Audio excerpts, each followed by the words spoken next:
تو میرا خیال ہے, مجھے نہیں پتا کہ شاید اس کے بعد طالبان افغان حکومت کو پپٹ حکومت سمجھتے ہیں. ٹھیک ہے ارشاد صاحب, آپ کو کیا لگتا ہے کہ جیسے کہ وہ فرما رہے ہیں وزیر صاحب کہ طالبان سمجھتے ہیں کہ افغانستان کی جو حکومت ہے وہ پپٹ ہے, اس لیے ڈائریکٹ امریکہ سے بات کریں, تو پھر کیا ہوگا؟ اچھا جی, میرے پاس تھوڑی سی انفارمیشن ہے تو ذرا میں بات ٹائم سے زیادہ کروں گا. پہلی بات تو یہ ہے کہ میری اطلاع کے مطابق صدر یعنی واشنگٹن اور جو اسلام آباد کے سفارتی اور عسکری حلقے ہیں اس بات کی تصدیق کر رہے ہیں کہ صدر کلنٹن افغانستان سے انخلاء کا پروگرام بنا چکے ہیں. اچھا. اور وہاں کی ڈیپ سٹیٹ کو یہ خدشہ ہے کہ کسی وقت بھی, اور خاص طور پر یہ جو اسٹیٹ آف یونین خطاب ان کا ملتوی ہوا ہے اس کے پیچھے بھی یہی ہے کہ وہ کہیں یہ اعلان نہ کر دیں یک طرفہ طور پر انخلاء کا, فوجی انخلاء کا. تو اس میں پاکستان کو جو خدشہ ہے وہ یہ ہے کہ اگر کوئی فیس سیونگ نہیں ہوتی, کوئی سیف ان کو جرنی نہیں دی جاتی, تو امکان موجود ہے کہ وہ ملبہ سارے کا سارا پاکستان پر ڈالیں. جس طرح ویتنام سے جب نکلا تھا امریکہ تو اس نے سارا ملبہ لاؤس اور کمبوڈیا پر ڈال دیا تھا, اور پھر وہاں ایک خانہ جنگی کا آغاز ہو گیا تھا اور وہ کئی سال تک لڑائی چلتی رہی. تو اس لیے پاکستان کی خواہش ہے اور پاکستان کے دوستوں کی خواہش ہے کہ امریکہ جانے سے پہلے وہاں ایک تو نیشنل گورنمنٹ بنا کے جائے اور دوسرا کسی پر ملبہ نہ ڈالے, اپنی ناکامیوں کو تسلیم کرے. طالبان سے جو مطالبہ کیا جا رہا ہے یا گزارش کی جا رہی ہے یا نیگوشیشن کی جا رہی ہے, ایک سر میری بات ختم ہونے دینا, میں نے پہلے کہا تھا کہ مجھے ٹائم تھوڑا سا دیجیے. وہ یہ کوشش کی جا رہی ہے کہ آپ فیس سیونگ اس حد تک نہ دیں کہ جی آپ ایک سال کے لیے جو ہے سیز فائر کا اعلان کریں, لیکن کم از کم 15 دن کے لیے 20 دن کے لیے مخصوص علاقوں میں سیز فائر کا اعلان کریں, تاکہ امریکہ کو یہ احساس ہو اور امریکہ یہ کہہ سکے اپنے عوام کو, نیٹو کو, یورپ کو, اتحادیوں کو کہ جی انہوں نے سیز فائر کر دیا ہے, ہم جواباً آپ ایک ٹائم فریم دے رہے ہیں کہ ہم فلاں مدت میں نومبر میں یا دسمبر میں فوج واپس بلا لیں گے, تاکہ پھر نئے مذاکرات کا آغاز ہو کے. تو یہ ہے کوشش جو طالبان کو ٹیبل پر لایا جا رہا ہے, اور پاکستان کوشش کر رہا ہے کہ اسلام آباد میں مذاکرات ہوں, کیونکہ قطر میں ہوتے ہیں تو دبئی والے, ابوظہبی والے ناراض ہوتے ہیں, ابوظہبی میں ہوتے ہیں تو قطر والے ناراض ہوتے ہیں, سعودی عرب میں ہوں تو دونوں ناراض ہوتے ہیں. تو اس لیے پاکستان کا اور اسلام آباد کا انتخاب کیا جا رہا ہے. ٹھیک ہے اظہار صاحب, آپ کو کیا لگتا ہے کہ جو پاکستان کی کوششیں ہیں وہ رنگ لائیں گی, یا پھر جیسا کہ ارشاد صاحب کہہ رہے ہیں کہ یہ بھی ہو سکتا ہے کہ تمام اگر ان کے مذاکرات ناکام ہوں تو ملبہ پاکستان پر آ گرے؟ دیکھیں جی, یہ جو منظر ہے یہ پہلے ہی خون رنگ ہے, تو پاکستان کی کوششیں کیا رنگ لائیں گی. دو باتیں بڑی سمپل ہیں. ایک تو جس طرح ہمارے دوستوں نے کہا کہ طالبان جو ہیں وہ افغان گورنمنٹ سے بات نہیں کرنا چاہتے, وہ جو ان کے مربی ہیں امریکنز ان سے بات کرنا چاہتے ہیں. دوسرا انہوں نے کہا ہے کہ ہم صرف 3 ٹاپکس پر, 3 موضوعات پر بات کریں گے. پہلا جو ہے وہ امریکن ودرال ہے انخلاء فوجوں کا, دوسرا قیدیوں کا تبادلہ ہے, اور تیسرا یہ ہے کہ جو طالبان لیڈرز کی نقل و حرکت ہے اس سے پابندی ہٹائی جائے. لیکن مدیحہ بنیادی مسئلہ کیا ہے؟ یہ تو کرنٹ مسئلہ ہے نا, پیش منظر کا. پس منظر کیا ہے؟ پہلا تو آئیڈیل سچویشن یہ ہے جو حضرت عمر نے کہا تھا کہ کاش اہل فارس کے درمیان اور ہمارے درمیان آگ کی دیوار ہوتی. جب سرتاج عزیز وزیر خارجہ تھے تو انہوں نے بھی اس حسرت کا اظہار کیا تھا کہ ہمارے درمیان دیوار ہوتی. ہم پیدائشی لولے لنگڑے ہیں افغان نیبرہڈ کی وجہ سے. دوسری بات یہ ہے کہ ہمیں یا ہمارے کچھ جو حصے ہیں ریاست کے, ان کے ذہن سے یہ بات چلی جانی چاہیے کہ ہم افغانستان کے جو معاملات ہیں ان میں دخیل ہوں گے. مجھے افسوس کے ساتھ یہ بات کہنا پڑتی ہے, بہت سے لوگ یہ بات نہیں کر سکتے. ٹھیک ہے. اچھا, اب یہ ہے کہ اگر امریکہ چلا گیا جس طرح ارشاد صاحب نے کہا, وہاں کوئی مضبوط گورنمنٹ بنائے بغیر, تو پھر جو ان کے اندر جو خانہ جنگی ہوگی وہاں سے لوگوں کو پاکستان آنا پڑے گا, پھر ہجرت کا سلسلہ شروع ہو جائے گا. ٹھیک ہے, پھر ہجرت کا سلسلہ شروع ہوگا.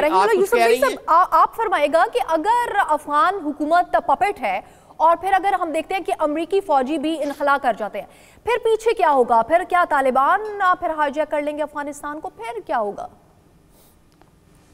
دیکھیں, میرے خیال میں طالبان نے افغان حکومت سے بعد میں جا کر مذاکرات کرنے سے انکار نہیں کیا. وہ سمجھتے ہیں کہ افغان حکومت سے بھی بات کرنی پڑے گی. جو سیکیورٹی کے مسائل ہیں وہ چاہتے ہیں کہ وہ امریکہ سے بات کریں، معاملات کو طے کر لیں. جو سیاسی معاملات ہیں اس کے لیے وہ سمجھتے ہیں کہ ان کو افغان حکومت سے بات کرنی پڑے گی، اس کے بغیر چارہ نہیں ہے. کیونکہ افغان حکومت کو آپ جو بھی نام دیں گے، آپ کہیں گے وہ کٹ پتلی ہے، کمزور ہے، لیکن دنیا اسی حکومت کو مانتی ہے اور وہ انتخابات کے ذریعے آئی ہے. وہاں پہ ایک پارلیمنٹ بھی ہے، چاہے وہ کمزور ہے جیسے بھی ہے، تو افغان حکومت سے تو بات کرنی پڑے گی. یعنی جو سمجھوتا ہوگا، اکثر جو طالبان قیدی ہیں وہ افغانستان کی جیلوں میں بند ہیں، وہ اختیار افغان حکومت کے پاس ہے. اگر آئین میں ترمیم کرنی ہے تو وہ اختیار بھی افغان حکومت کے پاس ہے. تو میرے خیال میں وہ تو طالبان کو ان سے بات کرنی پڑے گی. لیکن یہ ہے کہ ان کا جو معاملہ ہے وہ پچھلے 17 سال سے یہ مطالبہ کر رہے ہیں کہ غیر ملکی فوج قابض فوج ہے، اس کو نکلنا چاہیے، اس کے خلاف ہم جہاد کر رہے ہیں. تو ظاہر ہے انہوں نے پھر یہی مطالبہ پہلے رکھنا ہے، اس کو حل کروانا ہے. ورنہ یہ بھی طالبان کو خوف ہے کہ کہیں ان کی صفوں میں اختلافات نہ پیدا ہو جائیں. میں تو سمجھتا ہوں کہ اختلافات ہیں، لیکن اختلافات اس طرح کے نہیں ہیں. آپ دیکھیں ارشاد احمد عارف صاحب، اگر آپ نے مجھ سے پوچھا ہے تو میں یہ کہوں گا کہ یہ جو اختلاف ہے وہ جو ان کے جنگجو ہیں، جو ان کے کمانڈر ہیں، اصل میں قوت تو ان کے پاس ہے، وہ افغانستان کے اندر لڑ رہے ہیں، ان کا کردار فیصلہ کون ہے. باقی جو ان کی شورا ہے، سیاسی لوگ ہیں، قطر کا دفتر ہے، ان کے پاس اتنا اختیار نہیں ہے. تو یہ جو آپ کہہ رہے ہیں ہلمند یا پکتی کا، میرے خیال میں ایسا نہیں ہے. یہ سارے جو افغانستان کے اندر ہیں، لڑ رہے ہیں، مر رہے ہیں، ان کے پاس فیصلہ کن اختیار ہے. اگر وہ چاہیں گے تو بات چیت ہوگی، معاہدہ ہوگا، اگر وہ چاہیں گے تو جنگ ہوگی.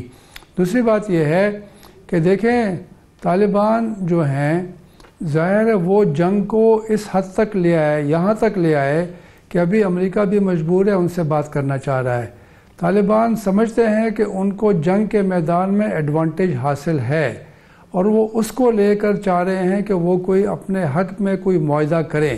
یہ ان کی کوشش ہے. لیکن ظاہر ہے طالبان کو کوئی نہیں مانتا، طالبان کی حکومت کو کوئی نہیں مانے گا، طالبان کو اپنی پالیسی بدلنی ہوگی تو پھر کہیں جا کر بات آگے بڑھے گی. جی اظہار صاحب، آپ کیا ایڈ کر رہے تھے؟ جی میں یہ عرض کرنے کی ناکام کوشش کر رہا تھا کہ یہ جو بات انہوں نے کہی ہے کہ افغان طالبان کا ایک حصہ افغان گورنمنٹ سے بات کرنا چاہتا ہے، یہ کم از کم میری نظر سے نہیں گزرا. باقی رہا یہ آرگومنٹ کہ یہ افغان گورنمنٹ جو ہے یہ انپاور ہے اور تسلیم شدہ ہے، تو یہ زلمے خلیل زاد صاحب نے بھی یہی آرگومنٹ دیا ہے. بیسک مسئلہ یہ ہے کہ افغان جو طالبان ہیں وہ جنگ کے میدان میں تو کامیاب ہو جاتے ہیں، امریکہ کو یا روس کو وہ ناکوں چنے چبوا دیتے ہیں، لیکن آگے حکومت کرنا، ایک پیسفل ماحول پیدا کرنا، شہریوں کے مختلف حصوں سے، عورتوں سے یا دوسرے طبقات جو ہیں ان کے ساتھ یکساں سلوک کرنا، انصاف کرنا، یہ ان کے بس کی بات نہیں. وہ جو تھرائیو کرتے ہیں افغان طالبان، وہ صرف جنگ میں تھرائیو کرتے ہیں. امن کا ان کے ہاں نہ کوئی پلان ہے، نہ ان کے پاس کوئی منصوبہ ہے. لیکن پاکستان کے لیے جو کنسرن کا باعث ہے وہ یہ کہ یہ جو ہمارا ازلی ابدی لو ہیٹ ریلیشن شپ ہے افغانستان کے ساتھ، یہ کیسے ختم ہو اور وہ اپنے گھر میں کیسے رہیں. اور ہم اپنے ایک فارسی کے شاعر نے جو کہا تھا نا کہ بامن آوید شو الفت موجست کنار، دم بدم بامن و ہر لہجہ گریزاں آزمن، کہ میرا اور اس کا تعلق تو ایسے ہے جیسے ساحل کا موج کے ساتھ ہے، ابھی تو گلے مل رہی ہے اور ابھی دور جا رہی ہے. تو خدا کے لیے جتنے ماہرین ہیں وہ کوئی ایسا طریقہ بتائیں کہ ہماری اس کمبل سے جان چھوٹ جائے، ہم اپنے ملک میں آرام سے بیٹھیں، وہ اپنے ملک میں آرام سے بیٹھیں. ادروائز 5000 سال میں پیچھے امن نہیں ہوا، آئندہ بھی امن نہیں ہوگا، تو کیا ہم ہمیشہ بالکل امن کے لیے کیا ہونا چاہیے؟ وزیر صاحب آپ نے بھی اظہار صاحب کی گفتگو سنی ہے، آپ کو کیا لگتا ہے کہ اس کڑے وقت میں پاکستان کو کیا اقدامات اٹھانے چاہیے کہ جیسا کہ اظہار صاحب کہہ رہے ہیں کہ ہماری اس کمبل سے جان چھوٹ جائے، پھر کیا کیا جا سکتا ہے؟ دیکھیے کمبل سے اتنی آسانی سے جان اس لیے نہیں چھوٹتی کہ کمبل کو آپ نے پہلے ہاتھ کیوں لگایا تھا. یہ اتنی کاش کے اتنا آسان معاملہ ہوتا. یہ کم از کم اگر پیچھے نہ جائیں تو یہ